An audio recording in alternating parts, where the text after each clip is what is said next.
திருப்பத்தூர் அருகே மல்லாக்கோட்டையில் கல்குவாரியில் பாறை சரிந்து 6 பேர் உயிரிழந்த வழக்கில் 2 பேர் கைது செய்யப்பட்டிருக்கின்றனர். கூடுதல் விவரங்களோடு இணைகிறார் நமது செய்தியாளர் முத்துராமலிங்கம். முத்துராமலிங்கம், கைது செய்யப்பட்ட இந்த 2 பேர் யார்? விவரங்களை பதிவு பண்ணலாம். மோனிஷா, சிவகங்கை மாவட்டம் திருப்பத்தூர் அருகே மல்லாக்கோட்டை குவாரியில்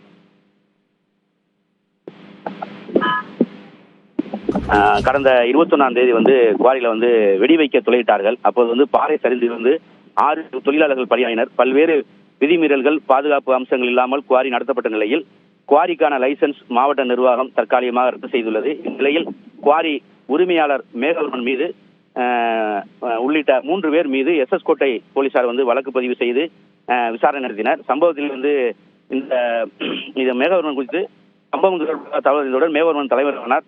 அவரது தம்பிகள் கமலதாசன் மற்றும் மதுரை மாவட்டம் மலமட்டையை சேர்ந்த குவாரி சூப்பர்வைசர் கலையரசன் ஆகியோரை கைது செய்துள்ளனர். மற்றும் தலைமறைவான குவாரி உரிமையாளர் மேகவர்மனை தொடர்ந்து தேடி வருகின்றனர். மோனிஷா, விவரங்களை பதிவு செய்தமைக்கு நன்றி முத்துராமலிங்கம்.